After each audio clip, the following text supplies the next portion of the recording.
Olá pessoal, muito boa noite para você que nos assiste aqui pela TVT e também nos acompanha pela Rádio Brasil Atual. Começamos mais um Revista Brasil TVT com a minha apresentação Cosmo Silva e da jornalista Maria Tereza Cruz. Boa noite, Maria Tereza. Boa noite, Cosmo Silva. Boa noite a todos e todas que nos acompanham em mais uma semana aqui no Revista Brasil TVT.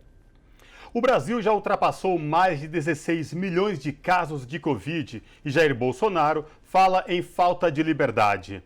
Estamos com média diária de 64 mil casos e quase 2 mil mortes, patamar considerado elevado pelas autoridades de saúde. A vacinação atrasa e a pandemia avança em todo o país. A comunidade científica segue alertando para a alta taxa de contágio e ocupação dos leitos, bem como a iminência de uma terceira onda da doença. E em meio a esse cenário, Bolsonaro voltou ao microfone nesta semana em evento público, não para tratar da saúde e da vida dos brasileiros, mas para dirigir às Forças Armadas mais um discurso constrangedor. No estado de São Paulo, cidades do interior decretaram lockdown, inclusive com o fechamento de farmácias. Em outros estados, municípios estão adotando medidas restritivas para conter o vírus. No programa de hoje, vamos analisar e discutir o cenário da pandemia no Brasil, que nesta semana perdeu Nelson Sargento, vítima da doença. E por falar em pandemia, o clima esta semana na CPI do Senado esquentou. Nesta semana, a Comissão de Constituição e Justiça da Câmara dos Deputados aprovou a admissibilidade da proposta de emenda à Constituição, conhecida como reforma administrativa. O que essas mudanças pretendidas pela reforma administrativa representa para o funcionalismo e os serviços públicos prestados pelo Estado serão temas de hoje do Revista Brasil TVT. No próximo fim de semana, acontece o segundo turno das eleições no Peru. Disputam o pleito a candidata de direita Keiko Fujimori, do Força Popular, e o professor rural de esquerda Pedro Castilho, da coligação Peru Livre.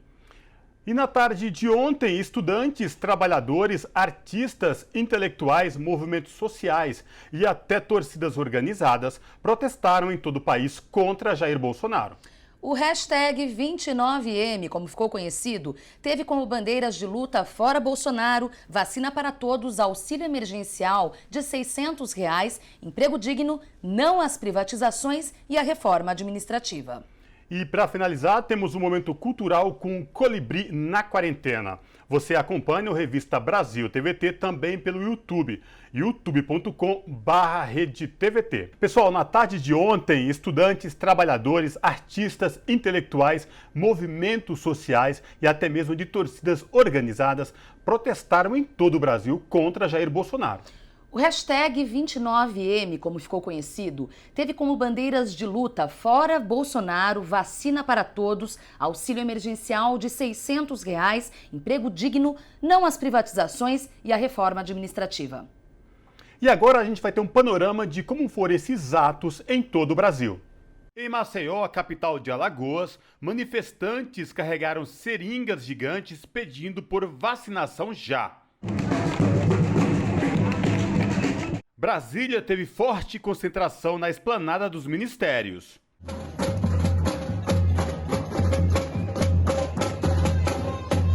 Em Belo Horizonte, Minas Gerais, uma multidão ocupou a Praça da Estação.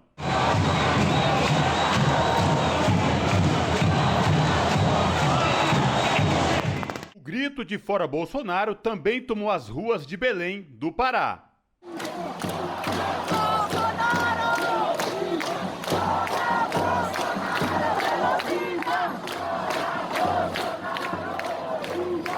Em João Pessoa, na Paraíba, a concentração ocorreu no Liceu Paraibano. Eles não estão organizados, eles estão com medo, porque quando a gente transforma nossas dores em quilombo, com certeza eles não vão aguentar bater de frente. A polícia militar atacou os manifestantes em Recife, no Pernambuco, com bombas de gás e balas de borracha.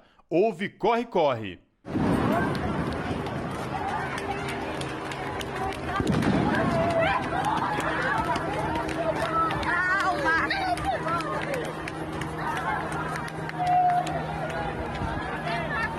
Em Porto Velho, Rondônia, centrais sindicais e movimentos populares fizeram uma grande carreata.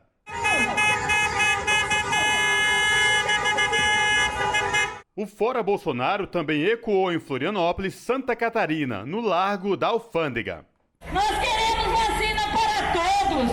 Nós queremos democracia. E em Salvador, na Bahia, uma enorme faixa pedindo vida, vacinação, pão e educação foi carregada pelas ruas. Na região metropolitana de Porto Alegre, os manifestantes realizaram uma caminhada. Com faixas e gritos de protesto, pediram vacina já. Em São Paulo, as mobilizações pelo impeachment do presidente Bolsonaro aconteceram no vão livre do MASP, na Avenida Paulista, região central da capital paulista. E a cassação do seu mandato e a imputação de todos os crimes que cabem a qualquer genocida. Ele deve pagar os tribunais, ele deve pagar a pena. Uma manifestação histórica, no meio de uma pandemia como essa, tivemos que ser obrigados a vir fazer a luta contra os vírus. O vírus da fome, o vírus do fascismo e o coronavírus. E acho que nós não precisávamos ter que passar por uma situação dessa, de se expor o nosso povo, mas não tivemos muita alternativa. Agora, a próxima batalha é construir uma grande greve geral, para que cada um possa ficar na sua casa e nós parar esse Brasil, ou para derrubar o Bolsonaro, ou para vacinar todo o povo. Estamos juntos, bem-vindos, Jorge Douro. 160 mil brasileiras e brasileiros que foram vítimas não só da Covid, foram vítimas do descaso, foram vítimas do genocídio, foram vítimas do Bolsonaro. Em Ribeirão Preto, o céu estava aberto e a população aproveitou para aderir à manifestação. Muitos foram a pé, mas a maioria usou o carro para acompanhar a grande carreata. Por cartazes, chamaram Bolsonaro de genocida e lembraram que se em meio a uma pandemia o povo vai às ruas é porque o governo é tão perigoso quanto o vírus. No ABC Paulista também houve manifestações. Em Diadema, a população tomou as ruas com faixas pedindo a saída de Bolsonaro do poder.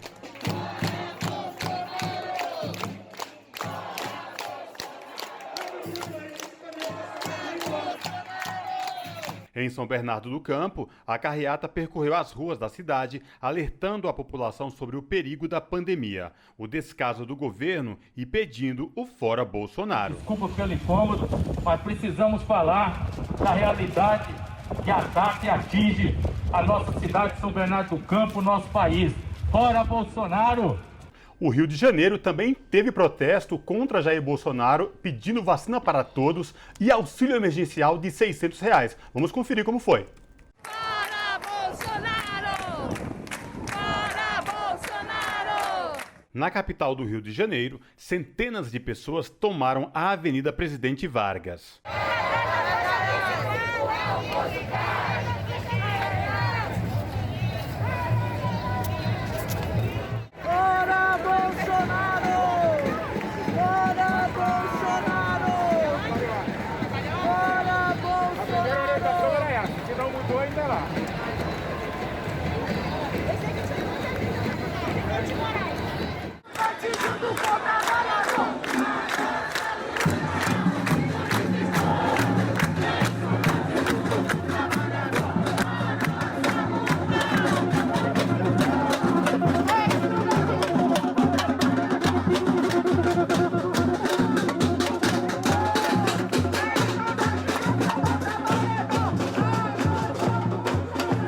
Após a marcha, elas se concentraram em frente ao monumento Zumbi dos Palmares. Vacina no braço, comida no prato foi um dos lemas da manifestação. Um enorme boneco inflável do ex-presidente Lula foi colocado no local. Entre as faixas, pedidos de auxílio emergencial digno e contra cortes na educação. Alguns alertavam que só com o fora Bolsonaro é possível ter vida, dignidade e sanidade. Pedindo poder popular, manifestantes lembraram que a luta não é apenas pela saída de Bolsonaro, mas também de seu vice, Hamilton Mourão. Essas foram algumas das mobilizações que aconteceram neste sábado, o hashtag 29M. A pandemia continua, pessoal, mas o povo não aguenta mais morrer. Por isso é que foi às ruas para pedir um basta a esse estado de coisas e a favor da vida. E o nosso primeiro convidado de hoje do Revista Brasil TVT é Amaury Chamorro, que é estrategista e consultor internacional. Boa noite, Amaury Chamorro, seja muito bem-vindo. Boa noite, um abraço a todas e a todos aí no Brasil. Maravilha, prazer falar contigo. Amaury, no próximo fim de semana acontece o segundo turno nas eleições do Peru. Disputam o pleito, como a Maria Tereza falou aqui, a candidata de direita Keiko Fujimori, do Força Popular, e o professor rural de esquerda Pedro Castilho, da coligação Peru Livre. A minha pergunta para você é no seguinte sentido: o que está em jogo nessas eleições do próximo domingo e o que esperar desse pleito? Bom, o que está em disputa no Peru é o modelo neoliberal, ultra-neoliberal, né? Com uma desigualdade social tremenda, uma das principais da América Latina, que é a representação da Keiko Fujimori, né? E o outro, você tem uma proposta de uma renovação, inclusive convocando uma Assembleia Constituinte, que é o caso do professor Pedro Castilho, que é um professor, líder sindical, líder dos maiores sindicatos de professores do Peru, que inclusive em 2017 liderou a greve geral contra o Pedro Pablo Kuczynski, né, o PPK, e ele era uma pessoa absolutamente desconhecida até o começo do segundo turno, né? Ele ganhou por um trabalho territorial, um trabalho porta a porta do sindicato nas regiões rurais do país e principalmente na região da Cordilheira dos Andes, que o levou para o segundo turno. E a Keiko é a terceira vez que ela participa de uma eleição presidencial, a terceira vez que ela vai para um segundo turno, e ela é a máxima expressão da direita retrógrada, não só do Peru, mas da América Latina, né? Lembrando que ela foi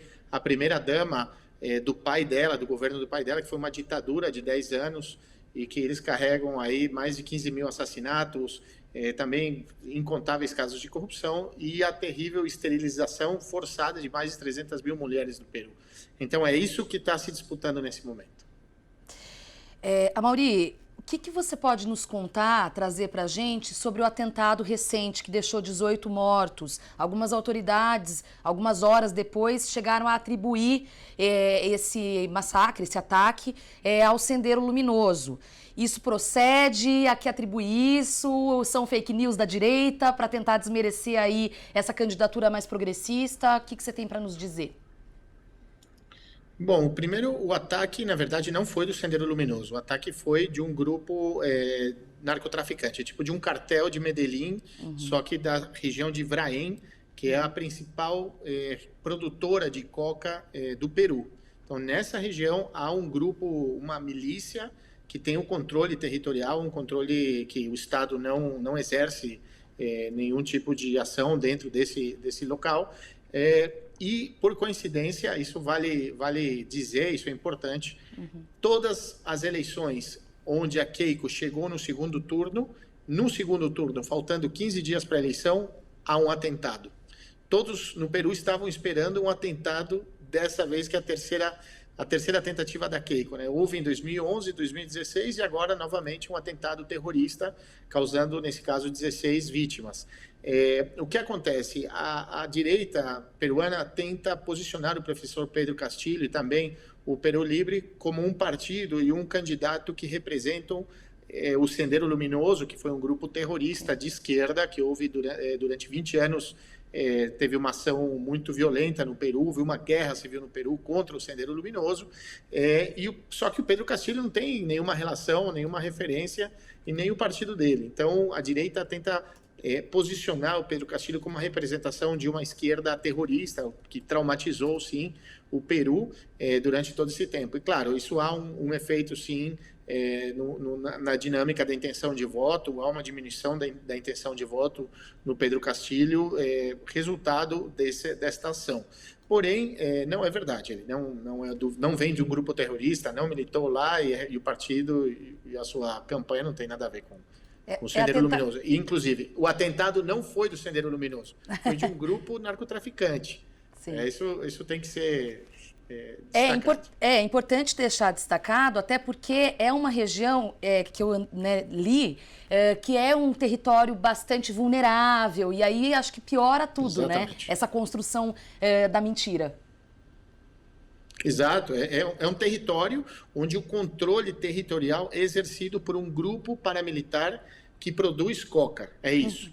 E esse grupo foi o que realizou um atentado contra a população civil, assassinando 16 pessoas numa chacina terrível. Porém, sempre, todos os anos que tem eleição e que a Keiko chega no segundo turno, acontece a mesma coisa. Então, neste caso, causa-se um efeito distinto do que aconteceu nas outras eleições. que nunca uma pessoa de esquerda havia chegado no segundo turno do Peru. E pior, na América Latina, um homem tão de esquerda, né, que é o caso do professor Castilho. Então, esse relato, essa narrativa de que o professor Castilho, que é supostamente de extrema esquerda, que tem relação com um grupo terrorista, então por isso que houve o atentado, porque o que eles querem fazer é gerar um medo na população para não votar pela Keiko, o que é absolutamente mentira. Agora, Amaury, também o que vem chamando a atenção, né, não só no Peru, como em outras eleições nos países aqui na América Latina por inteiro, as fake news ganhando destaque nas eleições. E aí no Peru, quer dizer, não Peru, no próximo final de semana não é diferente. Eu queria que você trouxesse uma análise para a gente desse fenômeno que se repete, inclusive já chamando para uma possível fraude. O resultado nem saiu ainda, mas já se começa a questionar uma possível fraude, já trazendo mais novas fake news antes mesmo do pleito começar. Vamos lembrar aquilo que a gente viveu no Brasil, é exatamente o que se replica na América Latina. Na Colômbia é igual, no Peru é igual, no Equador foi igual. Então você tem ao ponto deles, que foi igual no Peru, igual no Equador, eles contratam venezuelanos para ficarem com cartazes de papelão assim nos faróis, dizendo, por favor, pensa no seu voto, não deixa que teu país seja que nem o meu, esse tipo de coisa. Você tem uma ampla cobertura de outdoors por todo o país, acusando, falando, olha, cuidado com o narcotráfico, cuidado com o comunismo, eles querem tomar o nosso país. Então você tem uma ação muito ostensiva, e isso é comum, porque a direita ela não tem capacidade de chegar no voto popular e ter esse alcance como a esquerda tem. Porém, há uma classe média. A América Latina mudou nos últimos anos, né? Durante os governos progressistas da América Latina, 90 milhões de pessoas passaram de ser pobres a ser classe média. E essa classe média é muito influenciada pela fake news. E isso, obviamente, traz um resultado negativo na balança da opinião pública, né? Porque essa população fica com medo de votar pela esquerda, porque é vítima do fake news. E no Peru, que a gente está vendo, mas é uma coisa tremenda. Inclusive, os meios de comunicação também produzindo fake news de maneira descarada. E a maquinária é o único jeito que eles têm para realmente tentar enfrentar a força de uma organização popular que está liderando as pesquisas e que muito provavelmente ganha a eleição na semana que vem. Chamorro, eu queria falar um pouco sobre corrupção, isso porque o Peru tem um histórico de presidentes envolvidos em corrupção. O quanto a questão da corrupção está entrando no debate público nessas eleições e o quanto poderá ser o fiel da balança, já que a gente viu essa apropriação, inclusive em 2018, do tema, do discurso da corrupção nas eleições de 2018 aqui no Brasil. Há um fenômeno importante que no Brasil também vai pesar, que é a pandemia. Né? O mundo antes da pandemia pensava e atuava de uma maneira diferente de como ele está atuando agora. Então, há uma preocupação sim com a corrupção, mas a população está mais preocupada com quem provavelmente possa superar a crise sanitária do Covid e também a sua consequência econômica.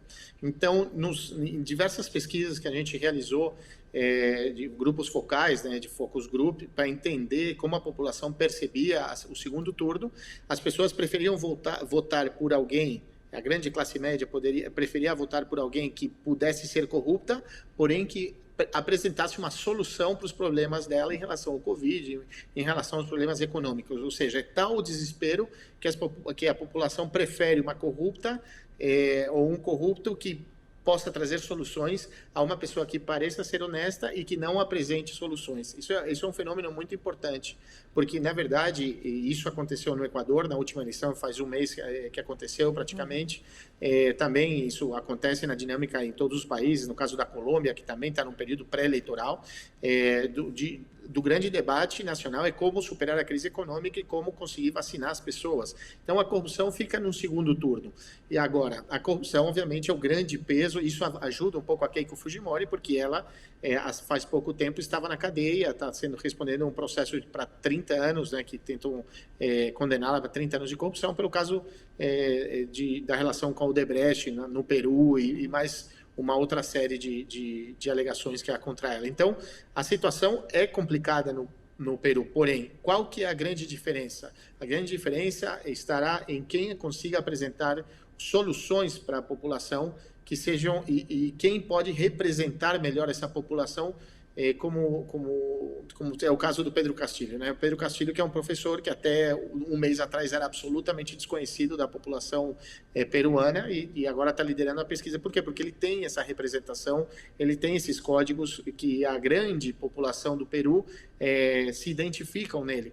Porém, disputa também com uma classe média muito presente em Lima e também ao redor de Lima, sabendo que Lima chega a pesar quase 40%, dependendo do volume de votantes, pode chegar a entre 30% e 40% do total de votos do país. Então, a gente sabe dessa disputa entre os setores rurais andinos e dessa periferia da capital Lima e também de Lima, né? Então, essa modificação na dinâmica eleitoral pode acontecer a partir da dinâmica em Lima e no resto. E em Lima, nesse caso, o Keiko é muito forte, ela tem um teto relativamente baixo, né, de pessoas que não votariam por ela jamais, porém, na cidade de Lima, ela tem mais força, inclusive porque o Pedro Castilho ele é visto como uma pessoa que sai do campo até a cidade, um indígena que tenta chegar ao poder, um país que está acostumado a ter presidentes estrangeiros, brancos,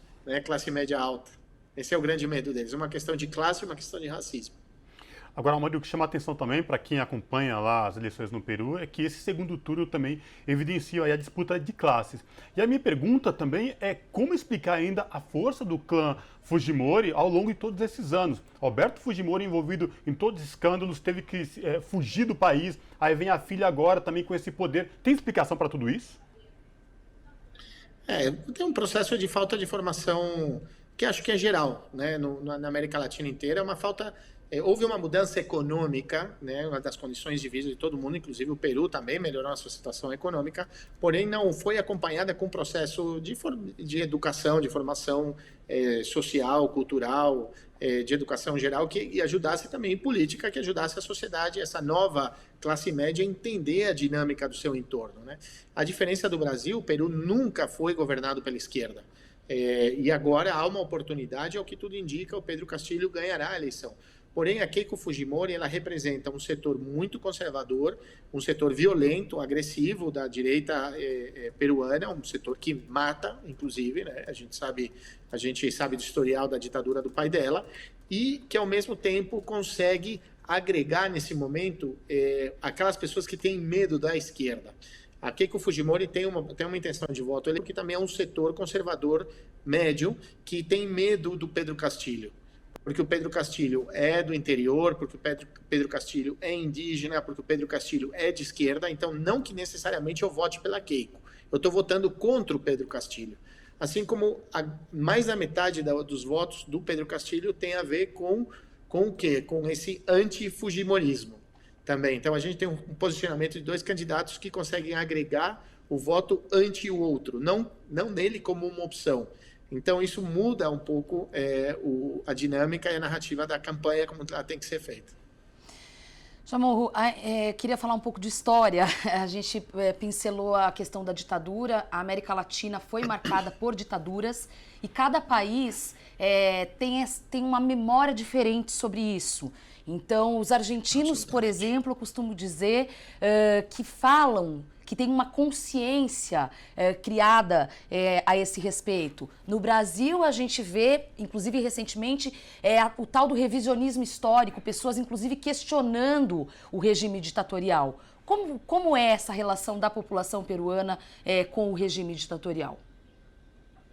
Que o Fujimori, ele deu um golpe de Estado, ele deu um autogolpe, né? Ele era candidato, ele era presidente, ele deu um golpe de Estado, onde ele tomou o poder, todos os poderes do Estado e transformou o país numa ditadura que, naquele momento, trouxe, sim, uma melhora econômica para setores mais pobres, né, do Peru. Então, não houve, depois do fim do governo do Fujimori, que ele cai a partir de uma série de denúncias são conhecidos como Vladivideos, que era, lembrar do Vladimir Montesinos, né, que era o grande chefe da inteligência e da polícia política do Fujimori, que ele foi gravado entregando dinheiro, comprando congressistas para votarem leis a favor do próprio Fujimori, e inclusive pagando a jornalistas e meios de comunicação para apoiar o Fujimori. Então, esses vídeos saem a público, passam na televisão e aí cai o governo Fujimori. Porém, depois disso, não houve uma comissão da verdade, mas que não teve a profundidade necessária para que a população reconhecesse as atrocidades cometidas pelo Fujimori. Por exemplo, durante a campanha, a Keiko Fujimori, ela argumenta que a esterilização forçada de mais de 300 mil mulheres, algo que a gente viu parecido, feito no nazismo, né? Você, uma mulher pobre que foi dar à luz, eles cortavam as trompas das mulheres sem perguntar se eles queriam ou não, simplesmente para tentar conter a pobreza. É a política de extermínio. Então, até o devido momento, não houve o Estado peruano, a sociedade peruana e principalmente os meios de comunicação não permitiram um trabalho de comissão da verdade profundo e que se entendesse o que isso representou ao Peru. Porém, no Brasil também acontece isso. Né? O Brasil, inclusive o processo da volta à democracia foi um grande acordo das elites para permitir a volta da democracia, porém nenhum militar foi condenado por absolutamente nada. Né? Não houve, o Brasil guardou na gaveta a sua história e preferiu fingir que não aconteceu absolutamente nada, inclusive dentro de governos. Vou lembrar que a presidenta Dilma forçou, sim, muito corretamente, o início de uma comissão da verdade que fez um trabalho muito potente. Porém, o Brasil como um todo ainda não curou essa ferida, ainda não estudou, ainda não entendeu. Ele prefere não olhar para trás. E é um pouco o que está acontecendo no Peru também. Isso é importante. A gente tem que ter memória para que algumas coisas não se repitam. E com isso, quero agradecer muito a participação de Amaury Chamorro, estrategista e consultor internacional, trazendo esses detalhes aí para a próxima semana das eleições do Peru. Chamorro, muito obrigada pela participação e até uma próxima oportunidade. Obrigado a vocês. Abraço. Um abraço. Pessoal, nesta semana, a Comissão de Constituição e Justiça da Câmara dos Deputados aprovou a admissibilidade da proposta de emenda à Constituição conhecida como a reforma administrativa. Para falar com a gente sobre essa questão, conversamos agora com Alencar Santana, deputado federal do PT de São Paulo. Boa noite, deputado Alencar Santana. Seja muito bem-vindo. Opa, tudo bem? Prazer estar com vocês aqui da TVT, a gente poder conversar um pouco. Enfim, cumprimentar todos que aqui estão, todos da equipe, todos que estão acompanhando o programa. Maravilha, o prazer é todo nosso, deputado. E, deputado, o que essas mudanças pretendidas pela reforma administrativa representam para o funcionalismo e os serviços públicos prestados pelo Estado? O que isso traz exatamente?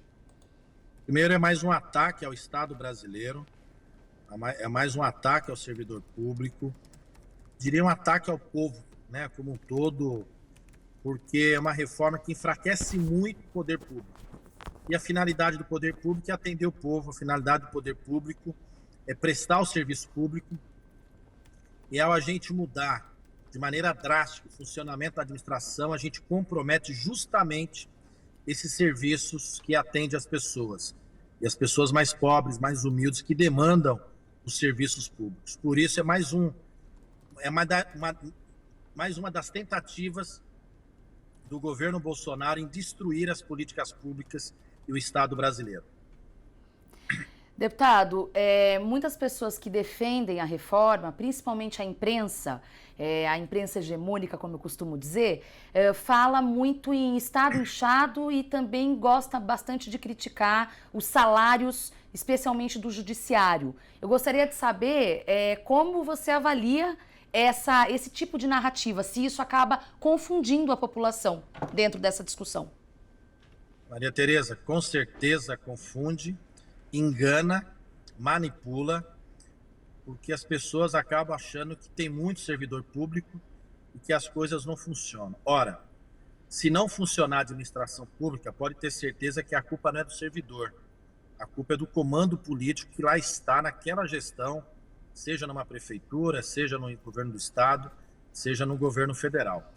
E quem tiver o mínimo de percepção, o mínimo de razoabilidade, percebeu, durante essa crise que nós estamos vivendo sanitária, que quem socorreu, que quem atendeu, que quem se colocou em risco e salvou muitas vidas foram justamente os servidores públicos. Servidores públicos da área da saúde em especial, enfermeiros, médicos, auxiliares, demais profissionais, profissionais de segurança também que continuaram trabalhando e tantos outros na administração pública da área social. Ora, e esses servidores atenderam quem? O povo mais pobre. Não foi o povo que foi no Einstein, não foi o povo que foi no Ciro, não foi o povo que foi nos hospitais particulares mais caros. Não. É o servidor público que funcionou na ponta, é o servidor público que atendeu, é o servidor público que se dedicou e continua se dedicando para atender o povo brasileiro. Será que de fato nós temos muito? Será que o serviço público não funciona? Será que ele precisa ser alterado e atacado de tal maneira? É uma covardia que está sendo feita. Eu sempre digo o seguinte, estava durante o debate na Comissão de Constituição e Justiça. Votar uma reforma desse tamanho, mudando a Constituição dessa maneira, em plena pandemia, é uma traição e um ataque covarde justamente a esses servidores que estão trabalhando, que estão se dedicando, que estão colocando-se em risco pessoal e também da própria família, porque não podem estar se mobilizando, não podem estar pressionando, conversando com os deputados, porque eles estão justamente trabalhando para atender as pessoas. Aliás, deputado Alencar Santana, essa questão que envolve o Brasil todo, não o Brasil, mas o mundo, mas particularmente no país, a questão da pandemia, ela trouxe aí umas questões muito importantes aí no Congresso Nacional, porque aquela frase, passar a boiada, parece que estão se aproveitando exatamente desse momento tão drástico, tão crucial desta pandemia para aprovar vários projetos aí, tentar aprovar projetos aí que muitas vezes vão colocar a população realmente refém de tudo que está acontecendo. Como que foi todo esse trâmite e como está sendo? Porque a partir de agora ela vai para o Senado, né, deputado? Muito bem, a boiada de fato está passando. Agora, a boiada, quando é solta, ela pisa na cabeça de muita gente e pode levar à morte, machucar muitas pessoas, e é difícil os bois voltarem para o mesmo lugar. Eles, de fato, aprovaram esse ano já a autonomia do Banco Central, o ajuste fiscal, aprovaram o novo marco do licenciamento ambiental, que, na verdade, é uma autorização para agredir o meio ambiente, né, uma afronta ao meio ambiente, sem qualquer controle, sem qualquer fiscalização da administração pública. A privatização da Eletrobras, querem aprovar ainda esse ano, nesse semestre, a privatização dos Correios, e agora a reforma da administrativa, aprovada na Comissão de Justiça, vai agora para uma comissão especial, mas a vontade do presidente é votar ainda nesse semestre, para depois mandar para o Senado. Portanto, os bois estão sendo soltos, o duro é que eles não têm volta, e vão, como eu falei, pisar na cabeça de muita gente. Por isso que nós temos que tentar dar um basta a esse governo. Deputado, e aí sobre isso, queria saber como que a oposição está procurando se articular, quais os próximos passos da articulação da oposição para tentar barrar justamente essa aprovação da reforma. Olha, a oposição, primeiro que ela está bem unida. Agora ela não é maioria na Câmara, precisa acumular força e vive um momento muito difícil. Por quê? A Câmara não funciona toda ela presencial, um sistema híbrido. E nesse sistema, com sessões virtuais, favorece o governo, porque os deputados do governo são poucos que acompanham os debates, e aí facilita para eles aprovarem os projetos sem uma pressão popular. E tem uma contradição, né? O governo Bolsonaro perde apoio popular, aumenta a sua rejeição, do outro lado, o presidente Lula aumenta a sua força. Porém, no Congresso, o governo continua aprovando seus projetos destrutivos das políticas públicas do país. Nocivos, literalmente nocivos.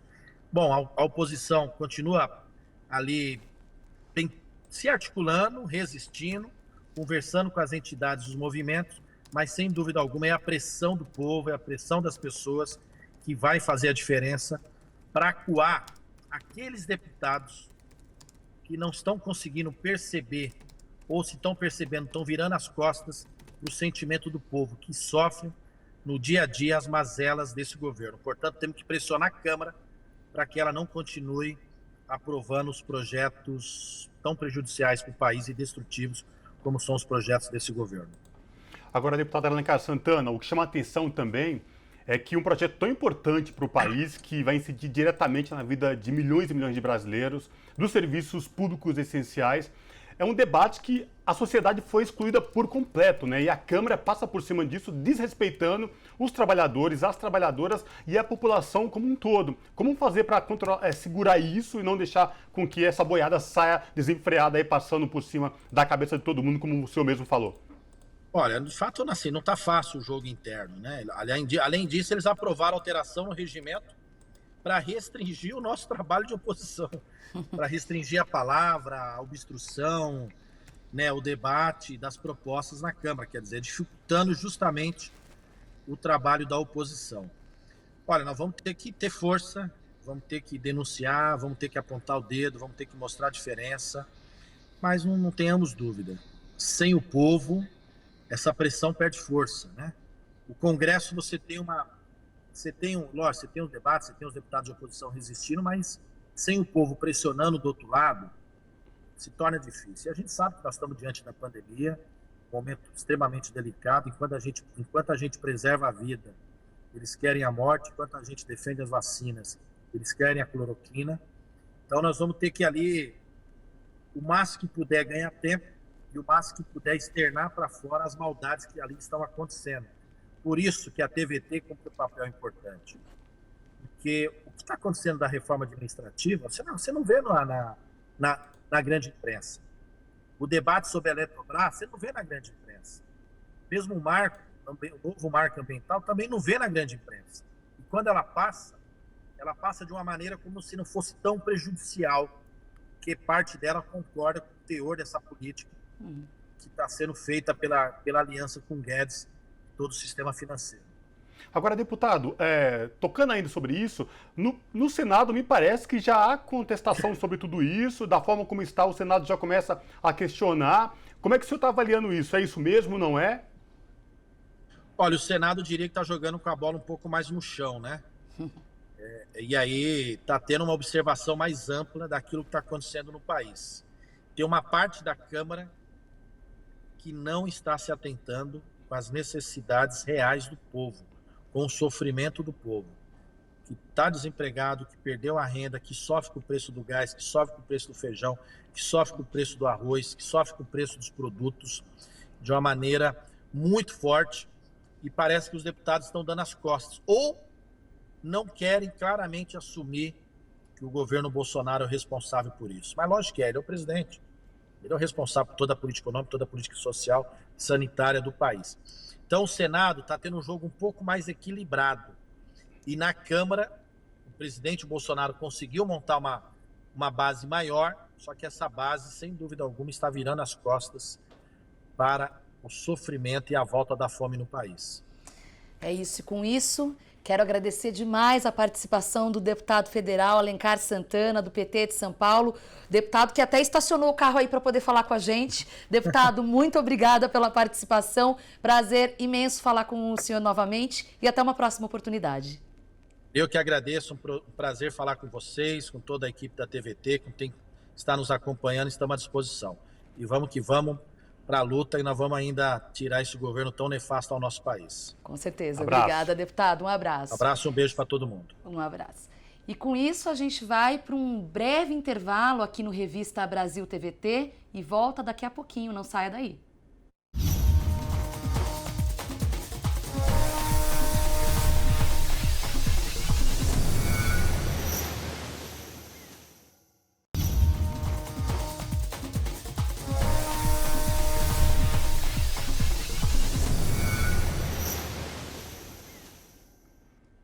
De volta com Revista Brasil TVT, aqui na TVT e também na Rádio Brasil Atual. Pessoal, o Brasil já ultrapassou mais de 16 milhões de casos de Covid e Jair Bolsonaro fala em falta de liberdade. A vacinação atrasa e a pandemia avança em todo o país. Sobre esse assunto, nós conversamos agora com Juliana Salles, médica infectologista e diretora do Sindicato dos Médicos de São Paulo. Boa noite, Juliana Salles, prazer falar contigo. Boa noite a você e a todos que nos ouvem aqui. Prazer é nosso falar contigo. E, Juliana, esse momento tão delicado, mais de 16 milhões de infectados, com uma média diária de mortes e de infectados assustadores.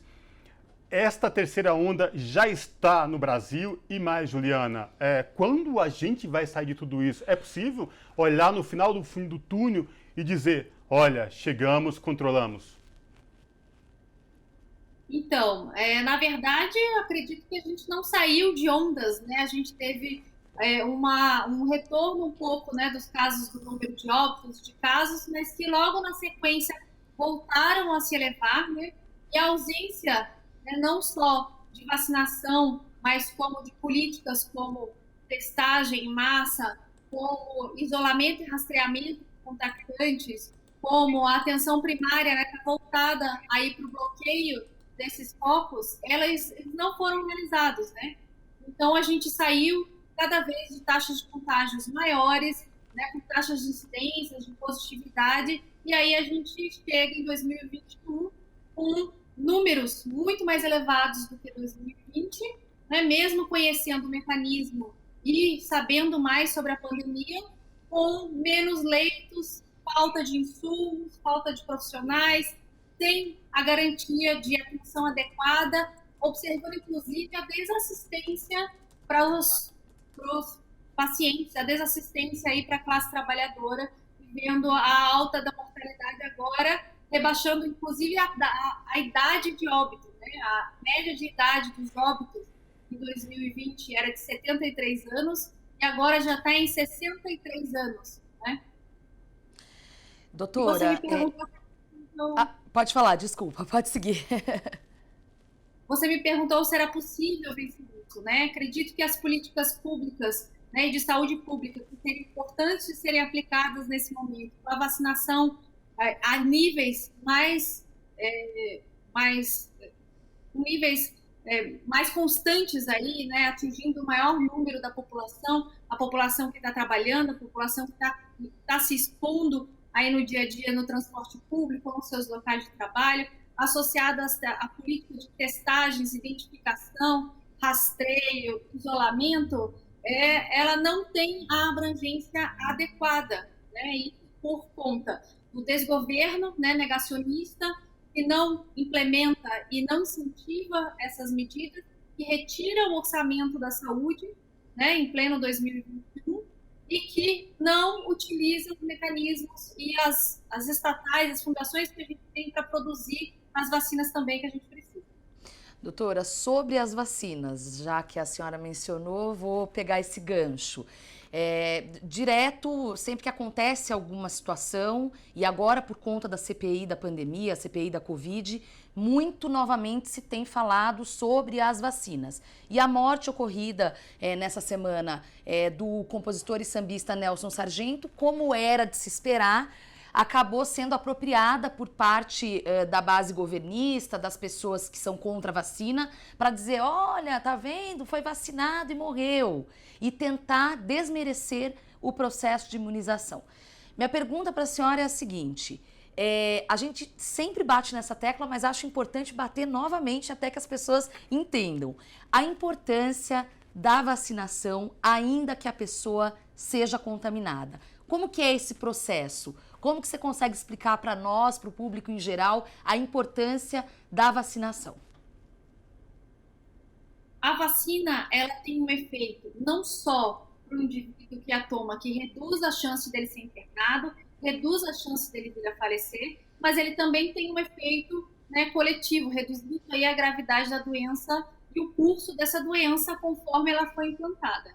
A gente viu, e os dados são claros, que a média de internação pela primeira vez ficou abaixo de 60 anos, nesse último mês de maio, né? E a média da idade dos óbitos também reduziu em 10 anos, não é mais de 73, é de 63 anos agora. Isso é reflexo da vacinação nesses primeiros grupos, né, que eram dos idosos, e justamente trouxe aí essa mudança, né, nos atingidos aí, nos infectados pela pandemia nesse momento, né? É claro que a vacina ela não tem 100% de prevenção nem sobre o óbito, nem sobre a doença, né? Mas o fato dela reduzir a gravidade, reduzir essa média de idade de internação já é um impacto aí importante para a gente defender a vacina. Agora, doutora, uma das medidas adotadas por países que conseguiram controlar, segurar o avanço da pandemia foi fechamento de comércio, fechamento de atividades, enfim, uma espécie de lockdown, mas lockdown sério. Aqui no estado de São Paulo, no interior, umas cidades já começam a se atentar para isso e aí vai ter fechamento total, inclusive com farmácias.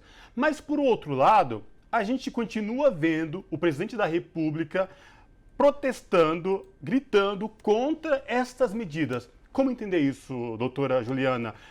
O país que deveria dar exemplo do seu comandante-chefe, que é o chefe da nação, ele não toma vacina e nem está nem aí para essas medidas para conter o avanço da pandemia. O dito lockdown, o isolamento irrestrito, né, ele tem o seu valor e tem a sua localidade quando houve já um completo controle da pandemia e não se consegue mais segurar os casos, né? Antes disso, como a gente já falou no início, tem uma série de outras medidas que podem ser feitas, né, e que são adequadas para evitar que se chegue a esse momento, né? Não há como a gente ter um isolamento sem data definida e um lockdown sem irrestrito, sem garantir renda, né, para as famílias, sem garantir aí condições de moradia, sem garantir insumos como gás, luz, etc., né, tudo que é necessário para sobreviver. E a gente vive numa realidade que batemos aí 14,8 milhões de empregados, né, em que a informalidade aumenta bastante, em que 19 milhões de pessoas já passam fome e 55% das famílias relataram insegurança alimentar em 2020, em algum momento. Então, essas medidas elas são importantes, mas quando guarnecidas, todo um arcabouço garanta a população poder fazer o isolamento, né, para além, né, de impor também essa medida. O exemplo também é aqui em São Paulo, em que a gente teve um plano São Paulo, onde cada uma das fases teve uma coisa diferente, de acordo com o interesse dos empresários, e sem dar essa retaguarda dos trabalhadores. A conclusão foi que, nessas últimas fases, vermelha, laranja, etc., não se atingiu o nível de isolamento, não vai se conseguir atingir esses níveis de isolamento quando a disputa for entre colocar a comida no prato, né, e fazer esse isolamento, porque o risco de morrer de fome aí é mais alto do que o risco de morrer de Covid. Doutora, então, só para eu entender, essa questão, bom, o isolamento, claro, já restou provado, a comunidade científica, médica, que ele é eficiente, mas tem a questão da Seguridade Social, como a senhora muito bem pontuou.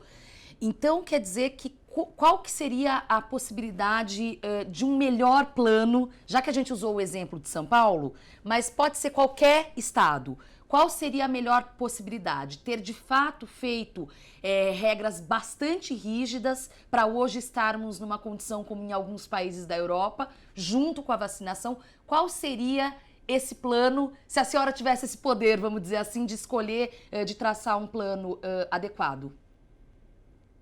Renda, auxílio emergencial de R$600 para a população, né? Garantia de moradia sem despejo, né? A subsistência aí da luz, da água, de todos os itens que seria necessário para a população poder ficar em casa, garantia de transporte adequado, com distanciamento. Com essas medidas, você evitaria chegar no momento em que você precisa aplicar o lockdown completo.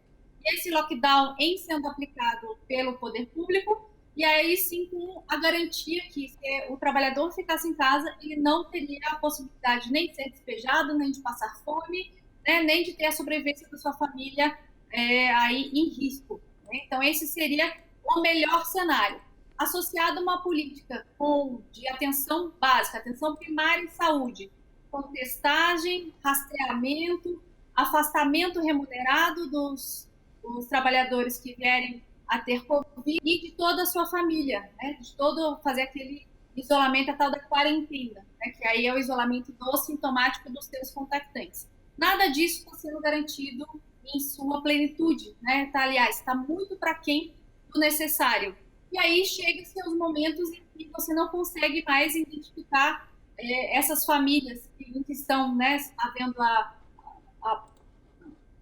a manutenção da transmissão do vírus, e aí você tem que aplicar um lockdown, um isolamento mais irrestrito. E sim, essas garantias simplesmente não vai acontecer de forma adequada também. E vai colocar em risco aí também os trabalhadores a terem sua sobrevivência com relação à fome e as suas necessidades básicas também em xeque, né? Agora, doutora, a senhora tocou num ponto no começo da sua introdução das ondas, né? Que essas idas e vindas. E o que chama muita atenção é que cada ponto do país, cada estado da federação, cada cidade, ela adota suas próprias medidas na tentativa de conter o avanço do coronavírus aí no país. Mas nós não temos um plano nacional de contingência, um plano nacional que organize e que oriente todos os entes da federação a seguir esse exemplo, né? Pelo contrário, o presidente da República esta semana entrou mais uma vez no Supremo Tribunal Federal contra alguns governadores por tentarem adotar algumas medidas. Como lidar com tudo isso, doutora, na sua visão de médica, de infectologista, mediante a tudo isso? A CPI do Covid está nos mostrando algo que a gente tem vivido todo 2020 e 2021. É justamente a ausência dessa coordenação e a ausência da implantação de políticas que realmente reduziriam a transmissão do vírus e que realmente iam garantir aí a sobrevivência da maioria dos trabalhadores, da população como um todo. É muito grave o Ministério ter se deslocado para a produção de medicações não eficazes, como a cloroquina, de se ainda ter protocolos direcionados e com o objetivo de distribuir essas medicações, não garantindo os outros itens que a gente já conversou aqui.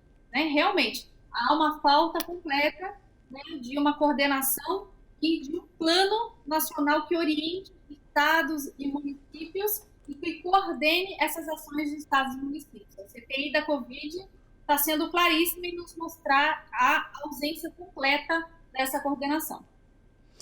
Doutora, falando em CPI da Covid, ficou bastante evidente pela defesa de algumas pessoas que insistiram na defesa dos medicamentos, entre eles a cloroquina e a ivermectina, a questão do lobby da indústria farmacêutica.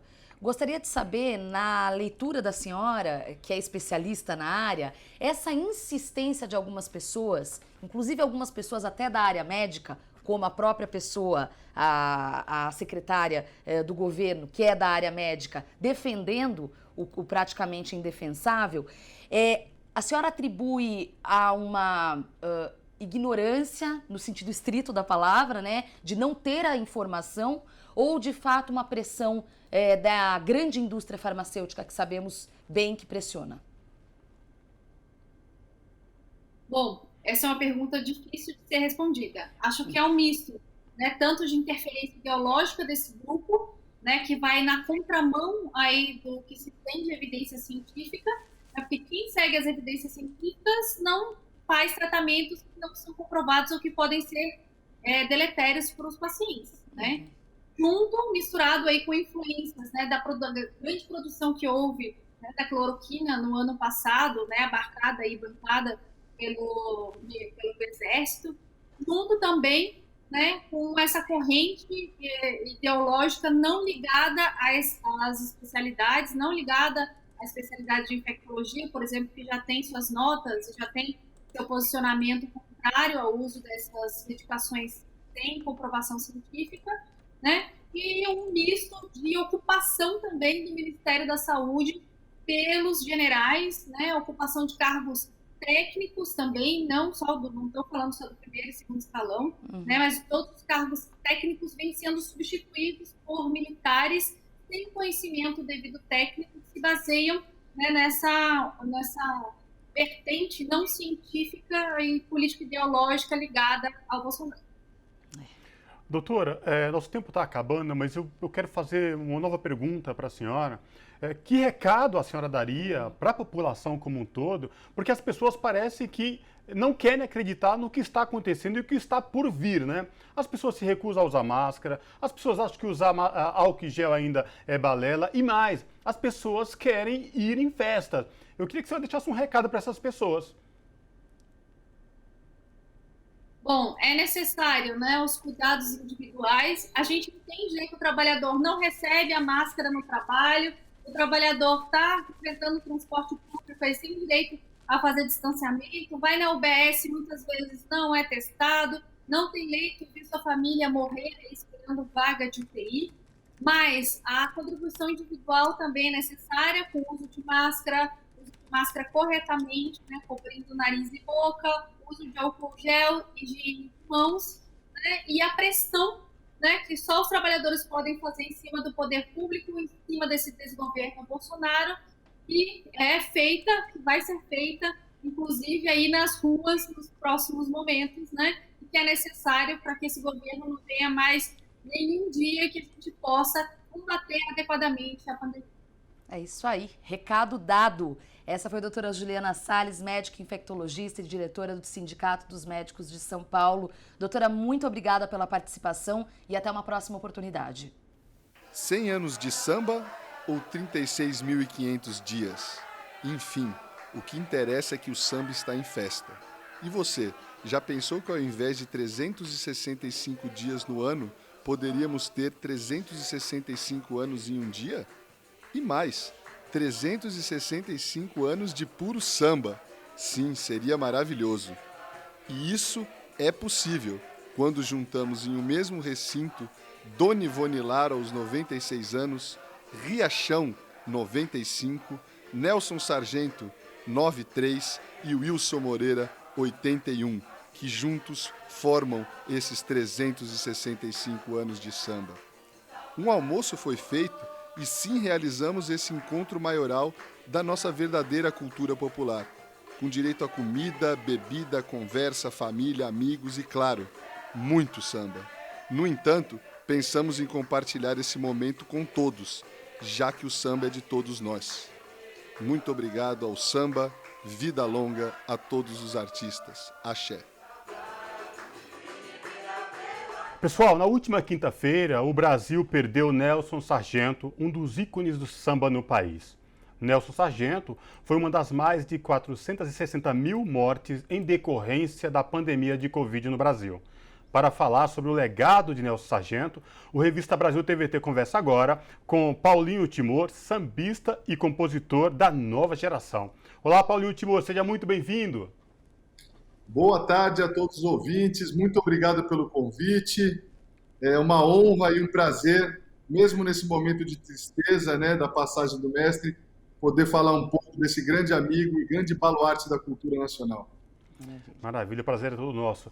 Paulinho, o Brasil inteiro sentiu essa morte do Nelson Sargento. Claro que, como todas as mais de 460 mil mortes em todo o país em decorrência da Covid. Mas eu queria que você trouxesse para a gente, para os nossos telespectadores aqui da TVT e também ouvintes da Rádio Brasil Atual, o legado que o Nelson Sargento deixa para o samba brasileiro. Primeiramente, né, fiquem todos em casa, usem máscara, álcool gel, distanciamento.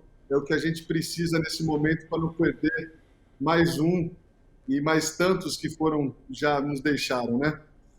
O Nelson Sargento é um cara assim, incrível, né? Foi um grande sambista, sempre à frente de seu tempo, deixou um legado para a gente da nova geração, assim como para o Brasil inteiro, inúmeros sambas sociais. Ele sempre misturava a cultura e o samba com suas artes, seus quadros, seus poemas, com a política, sempre teve um lado partidário assumido. Não é à toa que ele, em certa ocasião, eu fui fazer uma visita para ele, a gente conversando, e ele falou que não precisava mais votar devido à idade, mas quando o Lula foi eleito, ele fez questão de ir lá votar. Ou seja, além de ser um grande compositor, um grande pintor, ele também tinha esse lado e sempre falava com a gente, está começando, para prestar atenção, porque a cultura brasileira é a alma do nosso povo. Com certeza. Paulinho, eu queria falar dos quadros, mas que é tanta coisa, né? Mas antes eu queria saber dessa questão social, da luta antirracista, porque o que acontece? Samba e futebol tem tudo a ver. E como bom vascaíno que Nelson Sargento era, ele permeou algumas de suas canções também com a questão racial. E aí eu queria que você trouxesse, inclusive a clássica Agoniza Mas Não Morre, é uma delas que pincela, mas ele também fez uma homenagem ao Vasco, né, em uma das suas canções. Conta um pouco pra gente desse recorte racial do Nelson Sargento. O Nelson Sargento, ele sempre, como disse, já falei, ele sempre estava à frente de seu tempo, né? E sobre essa questão racial, ele sempre era muito atento, sempre conversava muito das diretrizes, que a negritude precisa se juntar, junto com os sambistas também se juntando. Falando do futebol, ele tinha uma camisa do Vasco comunista, que ele gostava de usar a toda hora, né? E foi presenteado em vida no lindo samba enredo da Mangueira, que falava dos Malês, da Marielle, enfim, desse último samba enredo campeão da Mangueira, e ele foi desfilar como o Rei Zumbi. Olha que maravilha, que presente lindo, um dos grandes lutadores e grandes personagens da negritude brasileira. Ele foi premiado como Rei Zumbi. Aqui também, eu estou aqui um pouquinho, tem o livro Quem é Quem na Negritude Brasileira. E aí temos o Nelson Sargento aqui, falam trechos bonitos sobre ele, e falam também de um filme que ele participou, além de participar de outros como personagem, como coadjuvante, ele foi personagem de um filme, de um curta-metragem chamado Nelson Sargento no Morro de Mangueira, do Estevão Savata. E em 97 ele recebeu o prêmio de melhor trilha sonora no festival, que não existia esse prêmio. Foi criado esse prêmio só por causa desse curta e para o Nelson Sargento ser premiado. Olha que coisa bacana. Muito. Então, o Nelson Sargento, ele teve esse prazer, e ele sempre falava, né? Flores em vida, querem me dar homenagem, me deem vida. E ele conseguiu ter essa homenagem, tanto na escola de samba, que era a grande paixão dele, como aqui em São Paulo, a gente trouxe ele algumas vezes. Eu tive a oportunidade de levá-lo para a Bahia no dia 2 de dezembro de 2017, no Dia Nacional do Samba. Ele foi o grande homenageado em Salvador.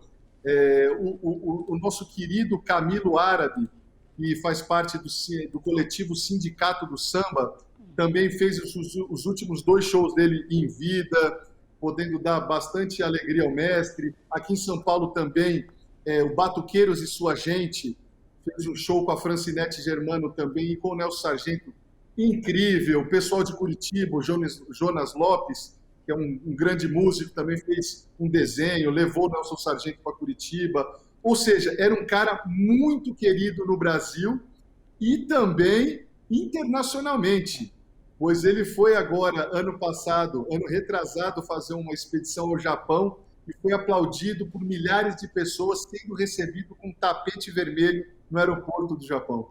Agora, Paulinho, também e muito bem quisto e visto e recebido nas outras escolas de samba, inclusive não só de São Paulo, mas do Rio de Janeiro. A homenagem que a Portela fez para ele também, uma coisa linda, né, de se observar, de se apreciar. Ou seja, era um multiartista, né, não só sambista, compositor, escritor, enfim, pintor. Essa coisa linda que ele conseguia amarrar e articular em conjunto com todo mundo do samba e das artes em geral. Ele sempre foi o defensor que as escolas de samba tinham que se juntar. Todas são co-irmãs, como ele sempre diz. Né? Ele era muito amigo do mestre Monarco, do mestre Noca da Portela. Eles eram muitíssimo amigos, desfilavam juntos, falavam juntos sobre samba, e sempre tinha essa visão. As escolas de samba têm que se unir, não são adversárias, né?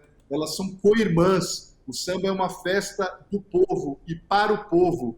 E por isso a gente não tem que ter briga, não tem que ter a rivalidade que existe no futebol, por exemplo, que as pessoas brigam, se matam. Não. O samba é um movimento de cultura, de resistência, porém de alegria de um povo sofrido.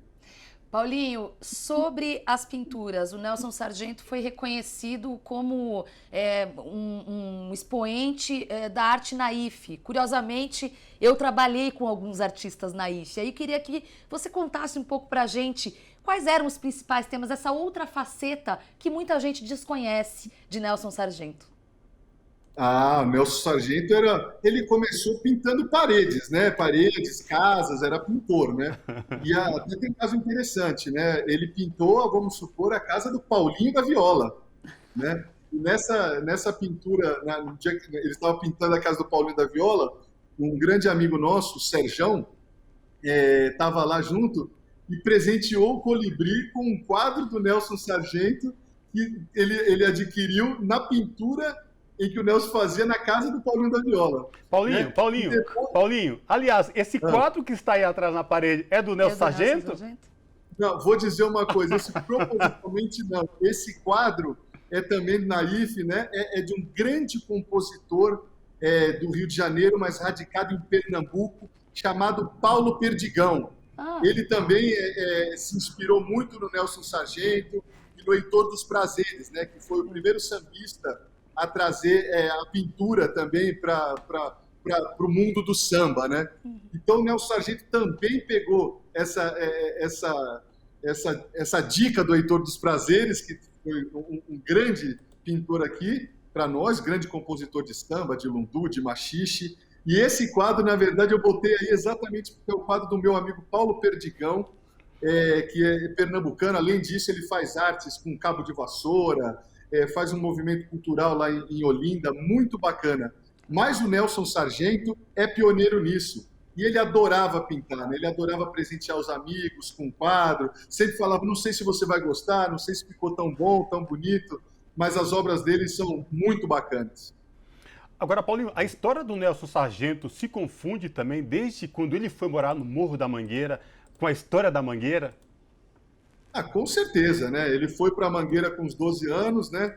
Ele era de família muito grande, a família dele. Ele foi, então, adotado, né, pelo Alfredo Português, que era um português que veio para o Brasil, grande poeta, grande letrista, fez músicas como A Primavera, que é um dos grandes sucessos do Nelson Sargento em parceria, fez uma outra música do Operário, juntamente com Cartola, Alfredo Português e Nelson Sargento. O Nelson Sargento que é mais velho, na verdade, de idade do que a Mangueira, né?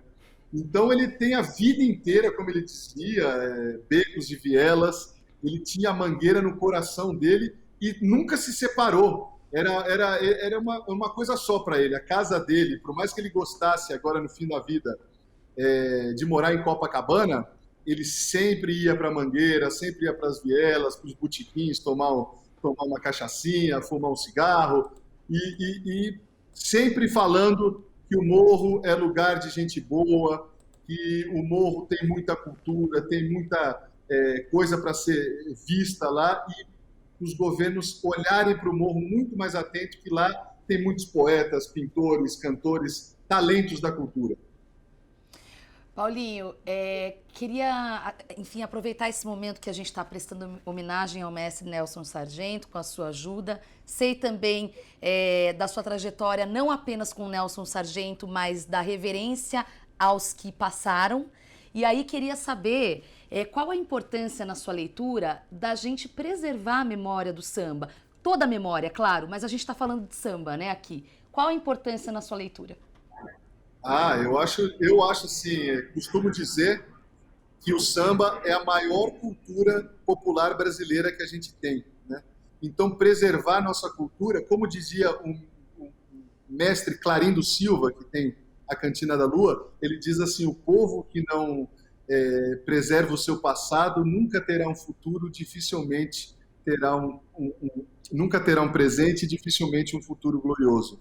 E eu acho que, então, a gente poder beber a água direto da fonte desses grandes mestres, ícones da cultura popular brasileira, além de nos engrandecer culturalmente, a gente consegue também ajudar a deixar esse legado. E muitas vezes são esquecidos, né? Muitas vezes as pessoas... O Nelson Sargento não. Felizmente, teve bastante reverência, teve bastante obras gravadas, mais de 400 canções gravadas. É um cara que teve, mas infelizmente tantos outros que nos deixaram sem muita coisa, né? Eu trabalhei durante muito tempo com o Riachão, também nos deixou Sim. no começo do ano passado, aos 99 anos. E o Riachão é um cara que não teve tanta sorte quanto o Nelson Sargento, apesar de ser um cara que tem a sua obra gravada e tal, mas a gente vai fazer um trabalho esse ano sobre o centenário do grande rei Riachão, um site com músicas inéditas. Ele tem mais de 70 obras inéditas que não foram gravadas, e a gente vai poder contar com Gilberto Gil, com Martinho da Vila, com Margarete Menezes, com Criolo, ou seja, várias pessoas que admiravam o rei Riachão. E assim a gente vai conseguindo botar a cultura em dia, né? É pouca coisa que a gente faz, mas é uma luta, e a gente, como operário da cultura, tem que fazer essa luta dar certo, né? Brigar com unhas e dentes para que todos os nomes, não só Nelson Sargento, mas que todos os nomes, Wilson Moreira, Luiz Carlos da Vila, enfim, Toinho Melodia, todos eles sejam lembrados, porque são mestres e referências para a nossa cultura. Sem dúvida. O nosso tempo está se esgotando. Na verdade, ele se esgotou, mas eu quero te perguntar uma coisa antes de me despedir. Qual a sua composição preferida do Nelson Sargento? Eu fiquei com isso na cabeça. São tantas e tantas, né? Assim, o Samba Agoniza Mas Não Morre, eu acho que retrata muito, né? Como diria a nossa grande Beth Carvalho, que foi muito amiga minha também, é o hino nacional do sambista, né? O Samba Agoniza Mas Não Morre é uma... E o Nelson Sargento tem inúmeras, né? Tem O Encanto de Paisagem, Primavera, enfim, a obra dele é vasta e eu não tenho uma preferida, e sim, ele, para mim, era um dos meus preferidos da cultura popular. Maravilha! E com isso, quero agradecer demais a presença de Paulinho Timor, sambista, cantor, compositor e operário da cultura popular, como ele mesmo fez questão de dizer.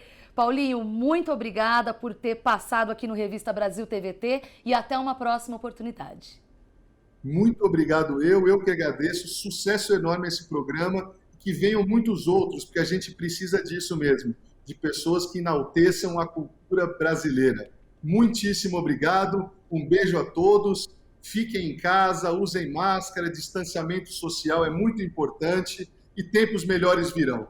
É isso aí. Abraço. E com essa mensagem de esperança, eu vou chamar a gente para um brevíssimo intervalo aqui no Revista Brasil TVT. Lembrar você que nos acompanha aqui pela Rede TVT ou que nos ouve pela Rádio Brasil Atual para seguir nas redes sociais. Rede TVT, no YouTube, no Twitter, no Instagram. É isso aí, daqui a pouquinho a gente volta.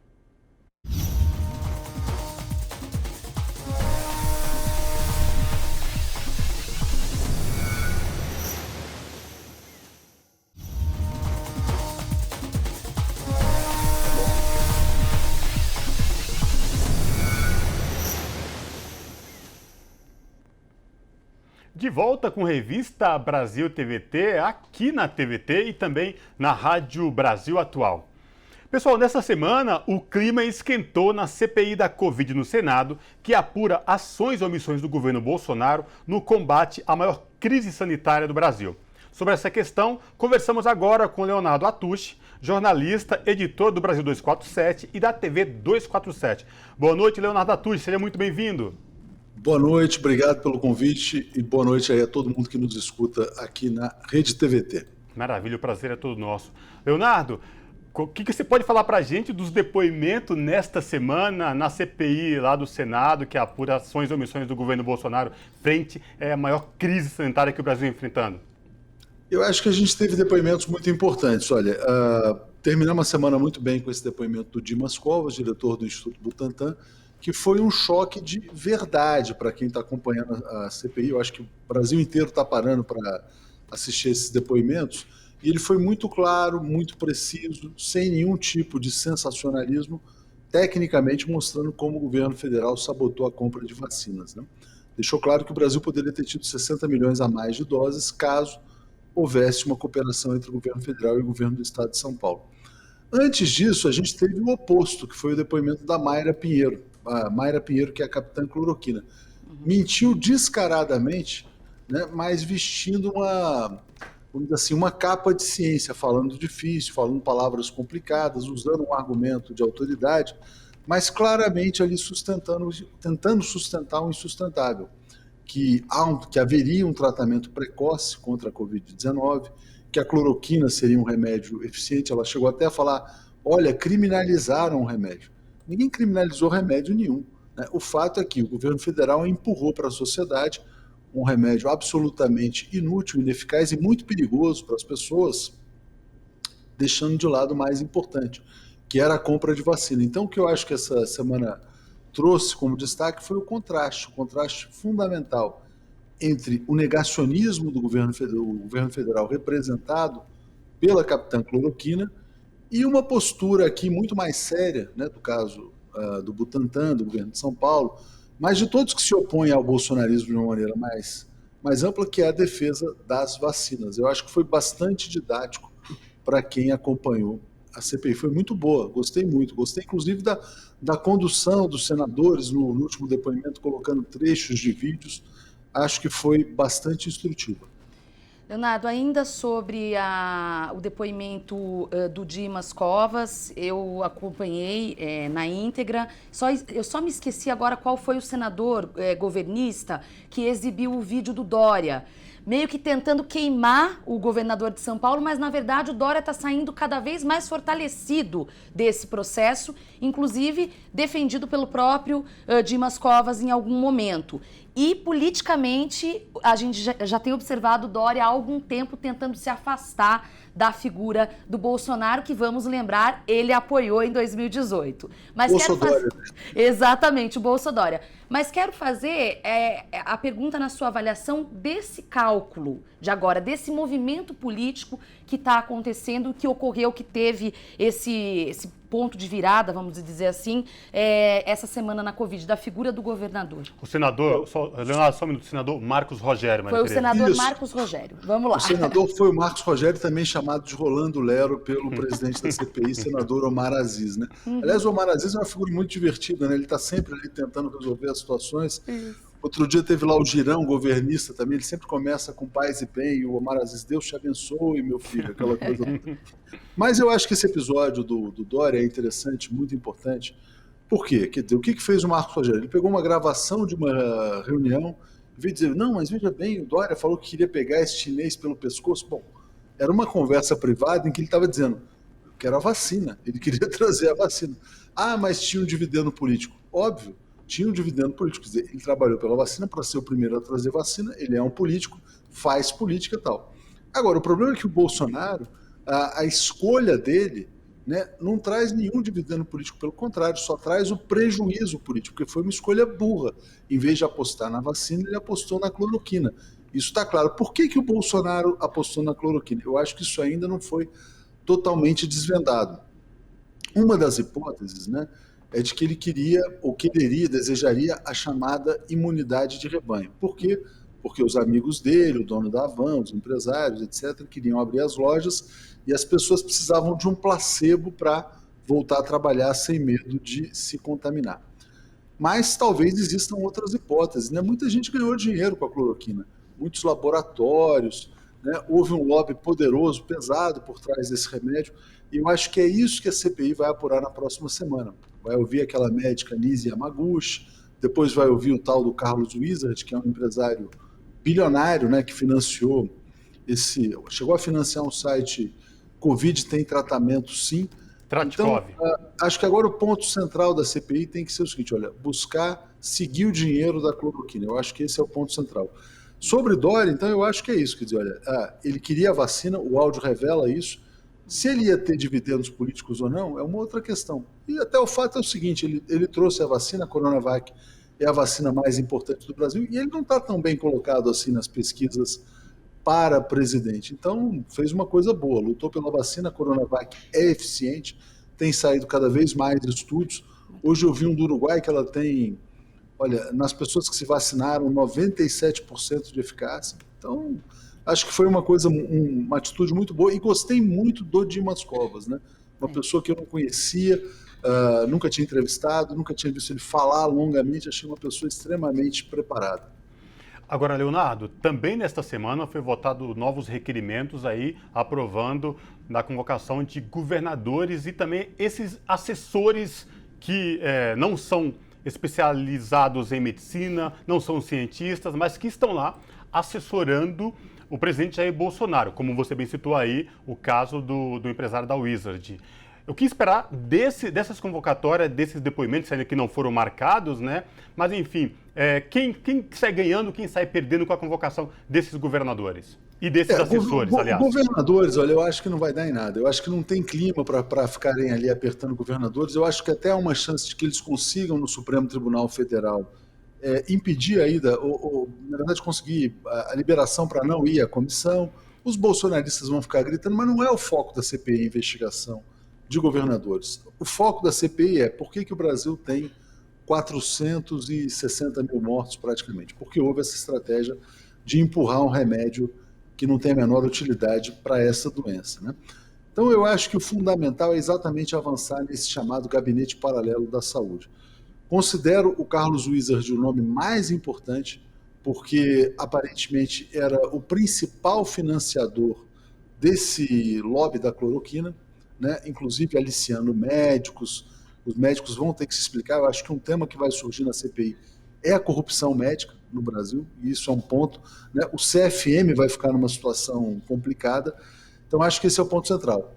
Além do Wizard, muito importante a convocação do Arthur Weintraub, que é o irmão do Abraham Weintraub, que chegou a gravar vídeo se vangloriando, né, de estar empurrando cloroquina para o Bolsonaro, de estar conseguindo vender. Então, o que é engraçado é que, assim, a meu ver, já está tudo demonstrado, o crime está demonstrado, está em vários vídeos do Bolsonaro, dos seus apoiadores, está muito fácil. Como disse a presidente do PT ontem, eu acho, ou antes de ontem, dizendo, já dá até para fechar o relatório e apontar o dolo do Bolsonaro nessa questão da cloroquina.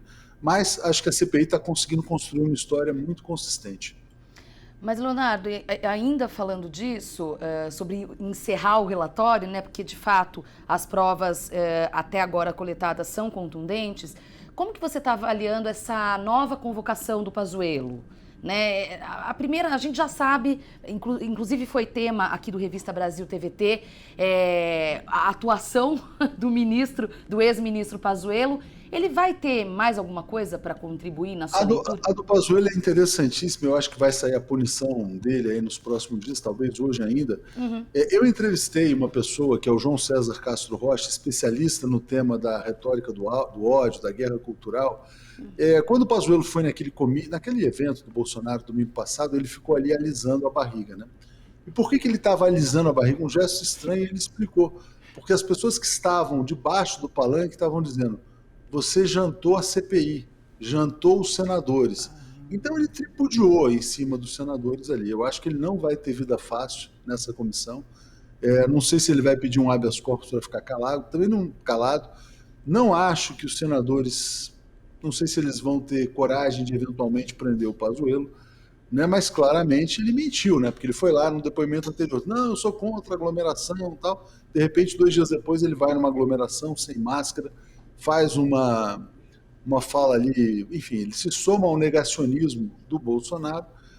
Mas por que o Pazuello faz isso? Porque eu acho que ele não tem salvação. Quer dizer, o que as pessoas não estão entendendo assim, é impossível salvar o Bolsonaro e salvar a si mesmo, né? Então, Weingarten, ele foi lá e fez o depoimento dele. Ele tinha uma missão: livrar a cara do Bolsonaro e se livrar ao mesmo tempo. Se o cara livra o Bolsonaro, ele se incrimina. O Pazuello é a mesma coisa. Se ele tenta livrar o Bolsonaro, ele também se incrimina. Então, eu acho que a situação dele é bastante complicada. Ele vai ser uma das peças centrais e já ficou claro, né? Quer dizer, por que ele virou ministro da Saúde? Simplesmente porque o Taish se negou a empurrar cloroquina indiscriminadamente. O Mandetta é a mesma coisa. Então, o Pazuello, como bom general, na verdade, pau-mandado do Bolsonaro, ele virou ministro exatamente para cometer o crime da cloroquina, né?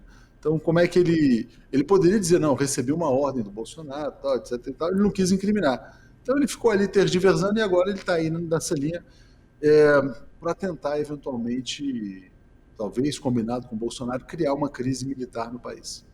Aliás, né, não só do Pazuello, como também do atual titular da pasta, Marcelo Queiroga, que vai ser ouvido outra vez. E aí tem várias contradições, né? Porque na primeira vez que foi à CPI, aos senadores, falou várias, enfim, questões, mas aí depois se contradiz na própria OMS, falando, oferecendo vacinas para países aqui vizinhos nossos, e enfim, e não comprova aquilo, o discurso, né, de máscara, distanciamento, porque logo em seguida aí vimos o presidente em um ato... Eu vou dar um pitaco. Eu acho que o Queiroga não vai longe, viu? Eu acho que esse cara deve estar sob intensa pressão. Eu gostei muito de um vídeo. Ele participou de uma sessão na Câmara e o Paulo Pimenta falou para ele: olha, Queiroga, pula fora desse barco, né? Senão você vai acabar sendo processado aí nos tribunais internacionais, vai ser processado por genocídio também. As pessoas acham que a situação no Brasil está sob controle, porque antes morriam 4.000 pessoas por dia, agora estão morrendo 2.500. Como se 2.500 fosse um número natural. Então, o saldo do Queiroga é muito ruim. E todo mundo está dizendo que a situação vai se agravar no país, né?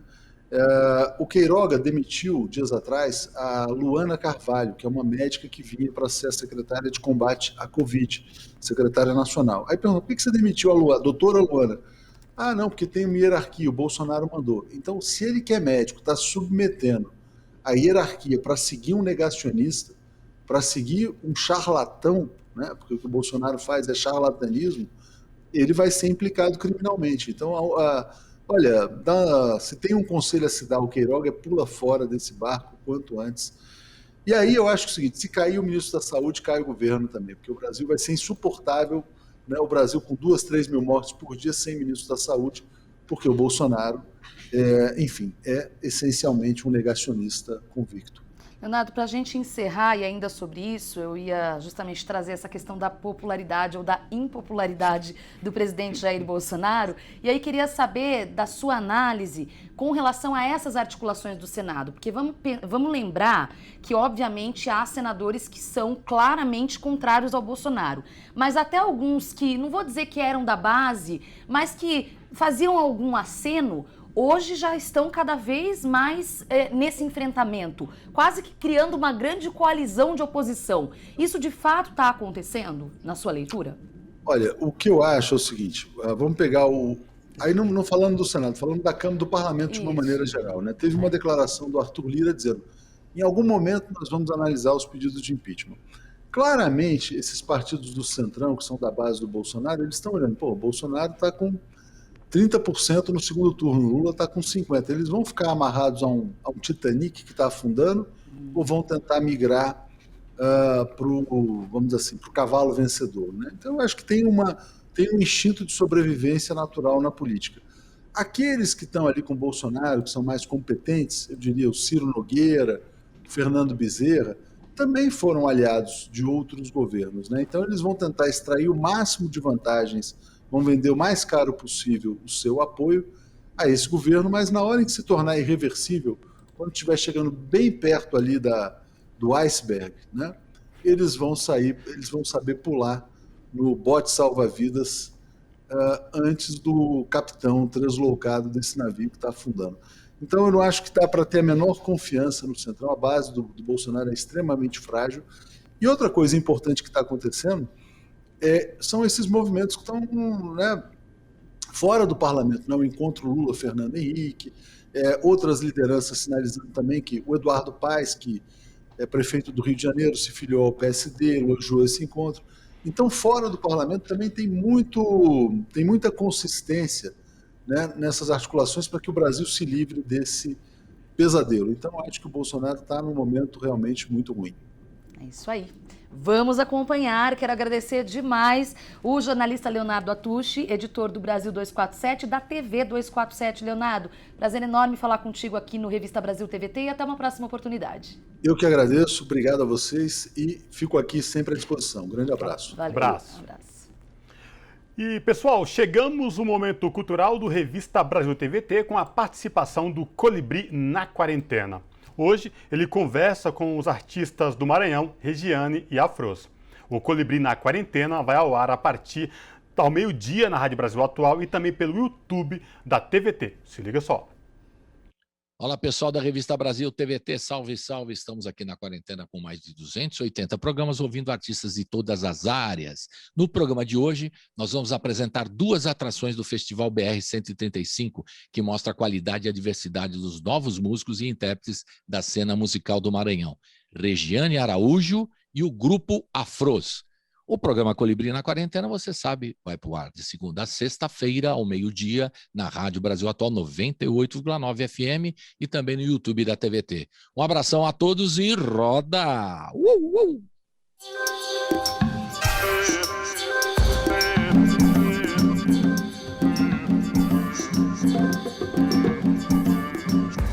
As minhas últimas composições, elas respiram e transparecem muito as experiências que eu vivi nos últimos anos com as viagens do grupo de pesquisa LIDA, que eu faço parte da UEMA, que foi justamente as experiências que eu tive conhecendo outras culturas, outras realidades, entendendo a grande desigualdade que existe não só no Maranhão, mas no Brasil inteiro em relação às comunidades étnicas, as comunidades quilombolas indígenas. O último single que eu lancei, Tirem as Cercas, fala diretamente dessas experiências e trazendo para a arte justamente essa questão, né, dessas desigualdades, do desassistir do governo, do Estado em relação às comunidades quilombolas e às comunidades indígenas. Sou Regiane Araújo, cantora e compositora, também cientista social. Moro na Cidade Olímpica, em São Luís do Maranhão.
aqui em São Luís e vivo da música, nos restaurantes, nas festas, e a gente vai deixando às vezes o tempo consumir a gente através desses outros eventos, esquecendo um pouco esse lado mais criativo, de você estar produzindo, de você estar se preocupando em colocar isso que está dentro para fora, né, através do autoral. Então esse ano eu lancei meu mais novo single e agora mais um single, né, através desse projeto do Festival BR 135. Eu acho que isso é um marco, um grande marco para mim. A música, para mim, ela é universal, ela comunica muito rápido. Você não precisa falar muita coisa. Se cantar, a gente cantar junto aqui, se a gente começar a fazer uma roda de som, a gente vai se comunicar muito mais, talvez, que se a gente ficasse falando de assuntos. E aí eu acho que é isso, a música está no palco. Eu estou no palco em qualquer situação que a gente consiga trocar com outras pessoas e falar nossa mensagem, e para mim é o mais importante. E criar com eles, assim, eu amo estar em Afros, amo estar com os meus irmãos e fazer música com eles, é o maior barato. Somos Afros! Ou levanta a bandeira, minha mestra caixeira vai tocar. Ou levanta a bandeira, minha mestra caixeira vai tocar. Ou levanta a bandeira, minha mestra caixeira vai tocar. Ou levanta a bandeira, minha mestra caixeira vai tocar.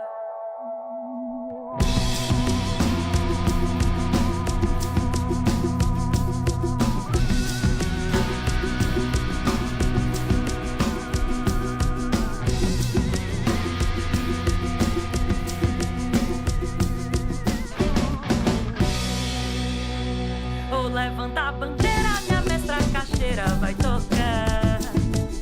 Oh, levanta a bandeira, minha mestra caixeira vai tocar. Ergue o mastro, abre o lastro, Santa Croa no altar. Ergue o mastro, abre o lastro, Santa Croa no altar.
Aquela coisa, né? Uma pérola, né?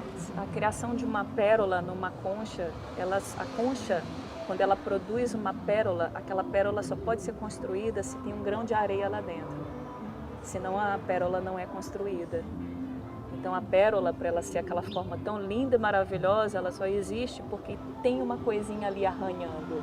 Tem uma coisinha, um desconforto ali que é preciso para lapidar aquela joia.